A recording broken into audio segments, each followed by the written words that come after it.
ভারতবর্ষের স্বরাষ্ট্রমন্ত্রী ঠিক করবে? হঠাৎ করে ইচ্ছা হলো, রাতারাতি ঘোষণা করে দিলাম, আজ থেকে 500 টাকার নোট বন্ধ, 2000 টাকার নোট বন্ধ, 140 কোটি মানুষকে লাইনে দাঁড় করিয়ে দিয়েছি।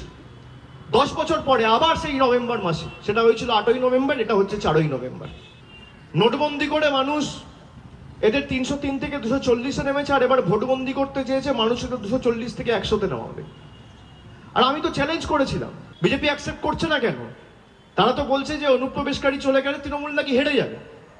তাই যদি হয় তাহলে আমার চ্যালেঞ্জ অ্যাকসেপ্ট করুক যে এসআইআর হওয়ার পরেও তৃণমূলের ভোটের শতাংশ বাড়বে আর আসনের সংখ্যা বাড়বে।